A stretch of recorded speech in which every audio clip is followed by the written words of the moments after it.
All right, guys, in this video, I'm going to talk a little bit about stereotypes, prejudice, and discrimination, and how social psychology applies to that. First of all, we have to talk a little bit about the terms. In normal life, we tend to use these terms interchangeably, but they mean very specific things when we talk about psychology. First of all, the word stereotype is a cognitive component of an attitude. It's essentially a framework of how you organize certain types of information. And not all stereotypes are necessarily bad. If I ask you, what does a doctor's handwriting look like? There's a good chance that you have an idea, and that's a stereotype. Not all doctors have bad handwriting, but it's a stereotype that we have developed. You didn't put it there. Somebody in society, something about TV or the people you hang around with, uh, they said something, they expressed something, and you internalize that probably very early on. Now, some stereotypes do come with negative components, but even like that, a stereotype isn't necessarily bad. Sometimes you know that there's this negative component of this group or this kind of person or this job, but you know that, well, that not everybody's like that. It's just a stereotype, and you aren't really applying it. But when you do apply it, especially those stereotypes that have those negative components, now you've entered what we would call prejudice.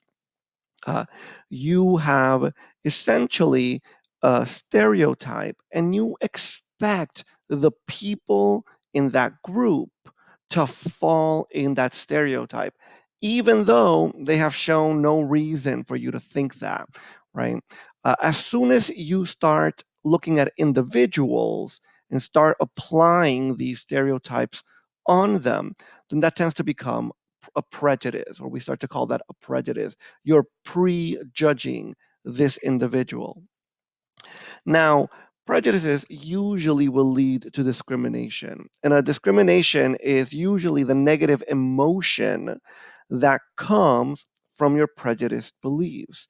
And these can be very subtle. It can be something as subtle as not wanting to be close to these people, or it can be as overt as just openly discriminating against them, not giving them their rights, being offensive towards them, etc.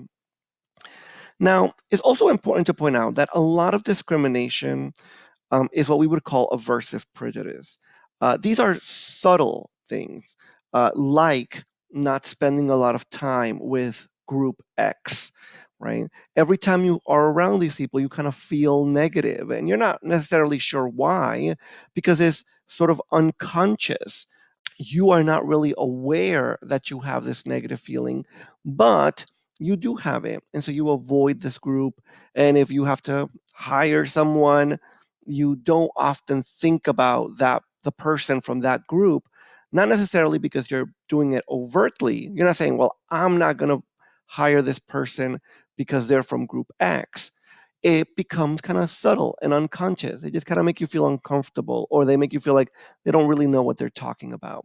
And all of a sudden, you end up discriminating against this person because of an unconscious feeling that you have.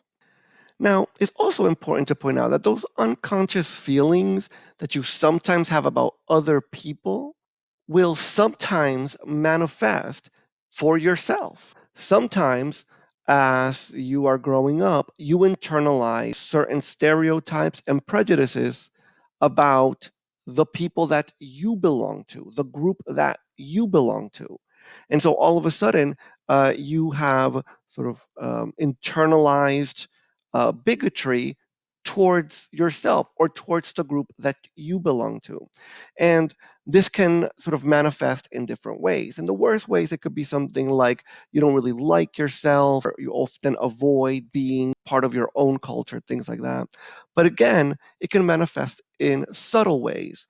And one of the worst ways that it's subtle, but it affects you in a very negative way, is what we call a stereotype threat. All of a sudden, this prejudice or these stereotypes that you have internalized about yourself can end up making you worse at a specific task. Um, Again, this happens because there is a difference between what is our conscious mind, the part of our mind that we are aware of, and our unconscious mind, the part of our mind, our thoughts and our feelings that we are not aware that we have. They're happening kind of in the back of your mind. And so this can end up affecting you. In one study, they study one person at a time. This person goes into a building and they see somebody fall. In the control group, there is no emergency. A person just falls. Sometimes the person that falls is African American, and sometimes the person that falls is a white American. And in the control group, the difference between how many people help the white individual and how many people help the African American individual, there really isn't that big of a difference. It's negligible. But in the experimental group, there is an alarm that has been rung. And so now everybody needs to exit. And as they're exiting, now the person falls. And what you find here is that in an emergency, less people are willing to help the African American individual. Why? Well, again, this happens to do with the duplex mind, with whether you're thinking about it consciously or unconsciously. When you're conscious about it, most people, even people who have certain prejudices or stereotypes, will sort of catch themselves and say, no, this person needs help. And they will put their own prejudices aside to help the individual. But in an emergency, those negative feelings, those stereotypes and prejudices sort of come to the forefront, and you don't have time, or the emergency doesn't give you time to really put your mind in check. And so less people are willing to help the African American individual. So now we go back to stereotype threat. Here you are.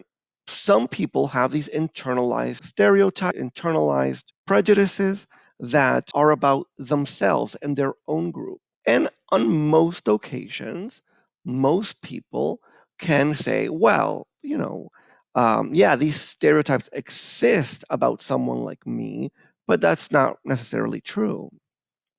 However, when you put these people in a testing situation, or again, in some emergency situation, uh, those feelings pop up again. And so, what are the examples? What are the studies? Well, in one study, they will have students come in to take a test. And again, they're different groups, but it's all the same test. All the groups take the same test. And some groups are told that the test is going to assess their athletic aptitude. And athletic aptitude is defined as natural athletic ability. Now, the other groups are going to hear that the test is going to assess their athletic aptitude, but when athletic aptitude is defined for them, is defined as the ability to think strategically. That is incredibly subtle. And yet, we will see a difference in the way students react to it. When they are told that the test will assess natural athletic ability, African American students tend to do better than white students. And when they are told that the study is assessing the ability to think strategically, white students tend to do better than African American students. Why would that happen? Well, again, it goes back to those internalized stereotypes and prejudices that we have taken in, right? Throughout your life, you may have heard, whether you believed it or not, you may have heard that African American individuals are better at sports, are more natural at sports. And so when white students hear this in the test, they think to themselves, wow, well, I'm not as good, naturally good at sport X as my African American peers. And all of a sudden, they get nervous because of this internalized prejudice. And so they tend to do worse at the exam. And the same thing happens to the African American students in the second group, where they think, wow, maybe I am not as good at thinking strategically as my white peers. And they get in their own head because of those internalized prejudices.